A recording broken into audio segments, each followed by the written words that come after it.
მოგესალმებით მეგობრებო და ამ ვიდეოში განვიხილავთ ესე თქვათ ვაკანსიის დავალებას bootcamp-ის რომელიც კომპანია Redberry გამოაცხადა ეს როგორც მეათე bootcamp-ია მეათე მიღება არის არ ვიცი მონაცემი რამდენი დარეგისტრირდა თუ რაღაც კონკრეტული ის მოვა ჩემიამდე რიცხვი იმასაც გაგაცნობთ მომავალ ვიდეოებში განვიხილოთ უბრალოდ დავალება რას მოიცავს შევაფასოთ სირთულე და ასე შემდეგ წინა დავალებებისგან შედარებით მაინც ვფიქრობ, რომ ცოტა უფრო საინტერესოა და შესაბამისად ცოტა უფრო მეტ რაღაცას მოიცავს, ესე ვთქვათ, რთულია თქვა ხარ როგორ გითხრათ, ანუ დროის მხრივ შეიძლება ესე ვთქვათ, რომ იგივე პერიოდზე დაჭიდეს, რაც ვთქვათ, წინა დავალებას დამწყებისთვის, მაგრამ აქ უფრო ისეთი საკითხია, რომელიც შედარებით მეტი მოძიება, მეტი გარკვევა, მეტი ინფორმაციის თვალსაზრისით მეტი იმას მოიცავს, ესე რომ ვთქვათ, მეტ რაღაცას მოიცავს და დამწყები დეველოპერისთვის მივიჩნევ, რომ ძალიან კარგია, იმიტომ რომ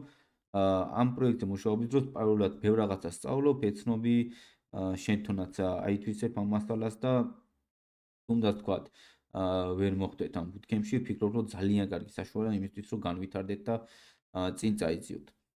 ესე იგი და ესა პროექტი მოიცავს რამდენიმე გვერდს და ვისაუბრთ თითოეულ მათგანზე. წინა დავალებებთან შედარებით ეს თქვა დაემატა რაც არის ეს თქვა დამატებით რაც არის რეგისტრაცია, ავტორიზაციის გვერდები, რაც წინა დავალებებში როგორც მახსოვს ნაკლებად იყო, საერთოდ არ ყოფილა. რა თქმა უნდა API არის გამზადებული წინასწარ დაწერილი, თქვენ უბრალოდ უნდა გამოიყენოთ, რეკვესტები გაგზავნოთ და ასე შემდეგ. რეგისტრაცია ავტორიზაციის გვერდზე, ну, ფიგმასაც აგერ შევხედოთ. როგორია? ბატონო. რეგისტრაცია ავტორიზაციის გვერდი ბოლოშია. ხო. ну, მოკლედ აქ როგორც ვიცი ისია აწყობილი ფუნქციონალი, რომ თუ ავტორიზებული არ არის მომხმარებელი სხვა გვერდებზე გადაცვლის უფლება არ უნდა ქონდეს, ანუ ძირითად გვერდებზე. როგორც მე ვიცი, თუმცა ეს რა თქმა უნდა მგონი შეხვედრაზე როცა ჩატარდა მაშინ აღნიშნეს ეს საკითხი, იმიტომ რომ აქ როგორც მახსოვს, როცა გადავხედე და შევაფასე ეს მოკლედ პროექტი მითეული არ იყო ეს საკითხი. მოკლედ სტანდარტული რეგისტრაცია ავტორიზაცია რაღაც კონკრეტულ ველებს შევავსებთ იქ საინფორმაციოს, ასევე არის დამატებით როგორც წინა დავალებებში იყო სურათის ატვირთვაც და რა თქმა უნდა ამაზე ბევრჯერ მაქვს ნათქვამი, ცოტა სხვანაირი და სპეციფიკური მეთოდია განსხვავებით სხვა ფორმებისგან.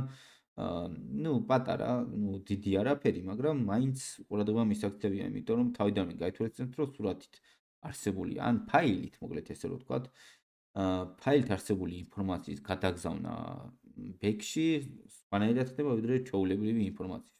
ამიტომ გაითვალისწინეთ, ამაზეც მოიძიეთ ინფორმაცია, ესე რომ ვთქვათ, მიდგომები ნახეთ. თავიდანვე სანამ დაიწყოთ ამ ფორმაზე მუშაობას, ესე რომ ვთქვათ. ავტორიზაციის შემდეგ გადავდივართ ესეთ გვერდზე, რა თქმა უნდა, ავტორიზაციის დროს უნდა შეგახსენოთ, რომ ბრუნდება ტოკენი, ეს ტოკენი უნდა შევინახოთ ქუქში, როგორც წესი და შემდეგ გამოვიყენოთ სხვა რეკვესტებისთვის. რადგან დიდი ალბათობით API დოკუმენტაციაში როცა გადავალთ, აქ აუცილებლად გადახედეთ და შეაფასეთ რა რეკვესტები არსებობს და აუცილებლად ეწერება რომელს ჭირდება ტოკენი, რომელს არ ჭირდება.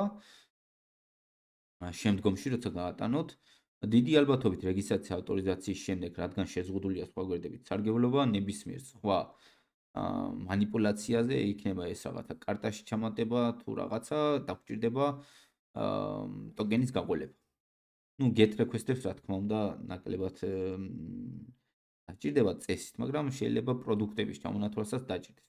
ну, გადავიდეთ შემდეგ გვერდზე, მოკლედ e-commerce-ის ტიპის პროექტია, მიხვდებით ალბათ ლაპარაკიდან გამომდინარე, საუბრიდან გამომდინარე, ავტორიზაციის შემდეგ ხვდებით პროდუქტების ჩამონათვალს.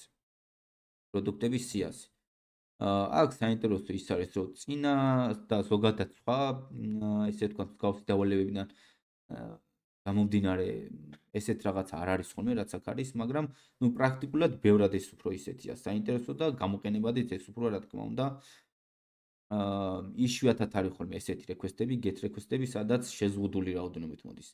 page-ები, ანუ პაგინაცია არის ასაწყობი, ჩვენ თვითონ უნდა მივთითოთ რომელი გვერდი გვინდა, როგორც ვნახე, ზუსტად ვერ გეტყვი, მაგრამ როგორც ვნახე API-ში default-ად არის 10 აიტემი, ანუ ერთ რეკვესტი 10 აიტემი მოდის, რაოდენობას როგორც ვიცი ვერ ვცვლით, ну, უფრო ხშირად რა თქმა უნდა პრაქტიკაში ცვალებადია ხოლმე ეს, მაგრამ ეხლა კონკრეტულად 10 პროდუქტი მოდის თითო რეკვესტზე, თითო გვერდზე, ჩვენ უნდა ავაწყოთ პაგინაცია, უნდა გამოვაჩინოთ იმდენი რაოდენობა, ასე ვთქვათ, ღილაკების, რამდენი გვერდიც არსებობს და შესაბამისად ტიპზე დაჭერთ, გადავიდეთ იმ გვერდზე და გავაგზავნოთ ისეთი რეკვესტი, რომ კონკრეტულად იმ გვერდის აიტემები წამოვიღოთ.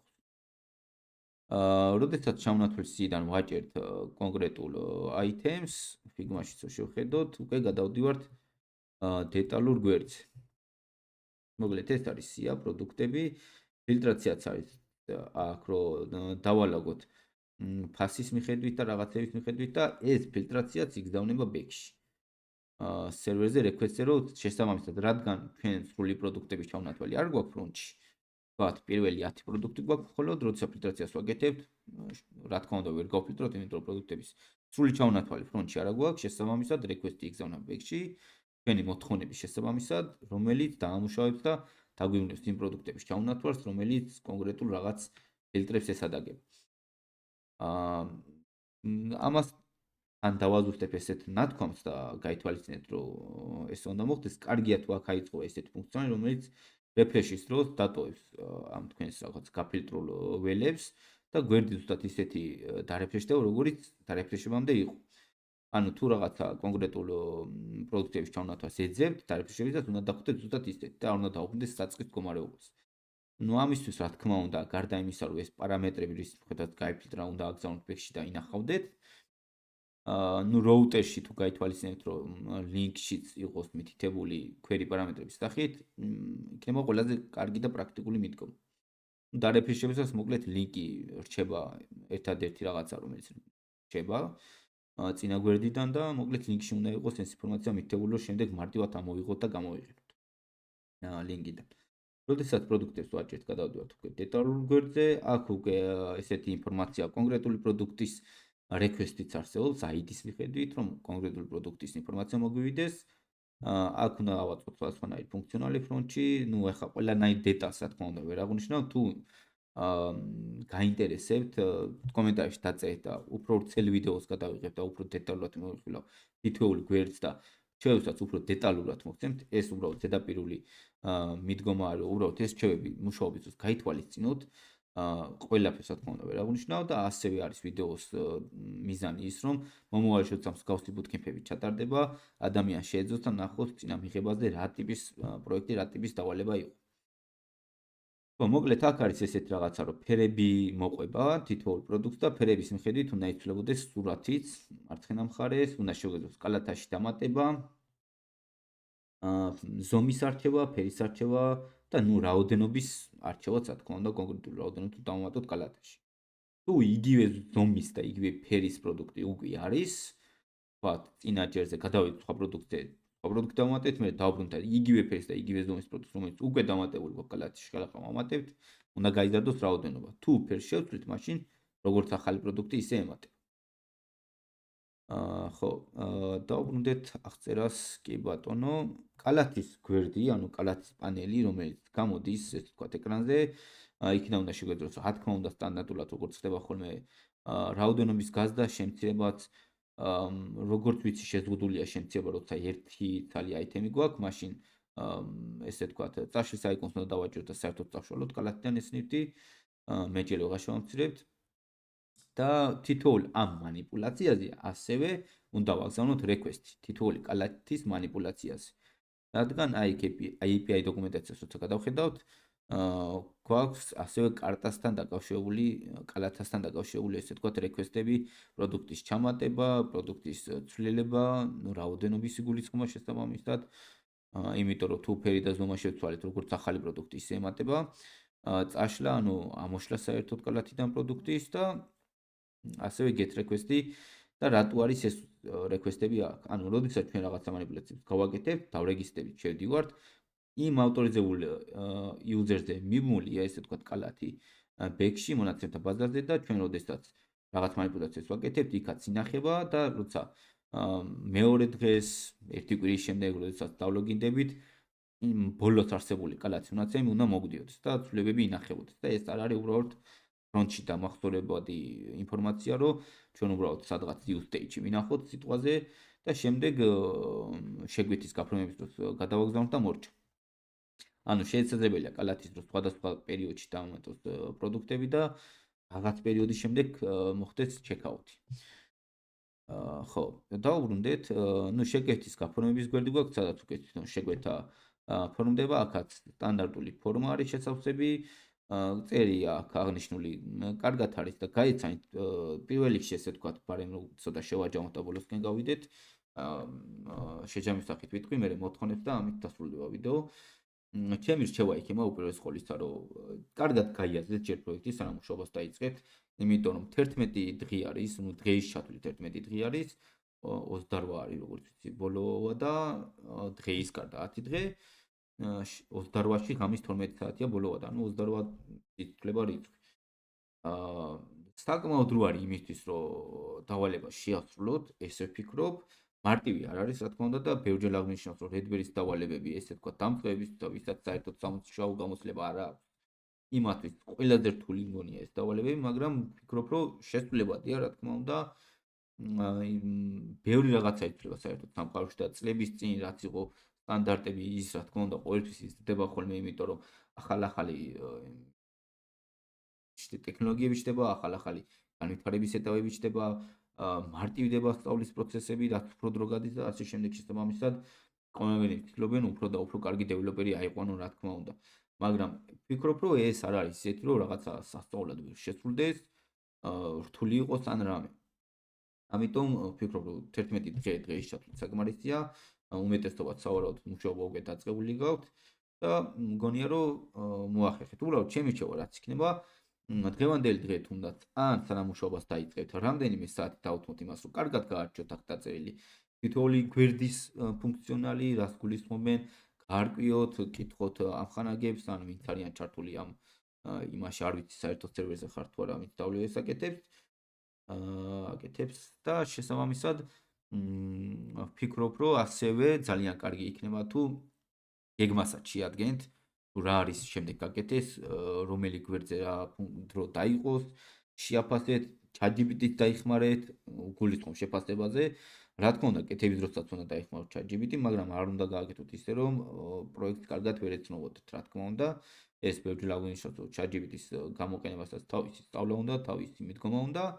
შესაბამისად, ვფიქრობ, რომ ამაში ჯობია რომ ამას კარგად მოემზადოთ და გაარჩიოთ და დრო დავუთმოთ, შეაფასოთ დავალება, გაიაზროთ ფინალობაში როგორ მუშაობს, როგორც ახლა თქვათ, მე ვიდეოსთვის გავარჩიე და ჩემი შეხედულებებს გიზიარებთ, ასევე აუცილებლად გარდა ამისა, რომ ამ ყველაფერს მიმოიხილავთ, API დოკუმენტაციას გაარჩიეთ, როდესაც გადადიხართ ლინკზე, აქ რა რეკვესტებია, რა მოთხოვნებია, reb სიტყვის თითოეული რეკვესტი რო ინფორმაციის სახით მიაწოდოთ, იმიტომ შეიძლება ისეთ რაღაცას წააწყდეთ, რაც აქ არ არის აღნიშნული და მოგივიდეთ აზრი ეს რისთვის არის იქ გაკეთებული. და მერე უფრო მარტივად გაიაზრებთ და იმუშავეთ, როცა იმ კონკრეტულ საკითხს მიადგებით. ასევე თუ თქვათ, აქ მოთხოვნებში წერია, რომ არ არის რესპონსივის დაჭირო და გამახვილებელია ყურადღება უბრალოდ ესე იგი შესაბამისად ფუნქციონალზე, რომ რაც შეიძლება გამარტულად მუშაობდეს პროექტი, მნიშვნელობა არ აქვს ტექნოლოგიას რაზე დაწერთ.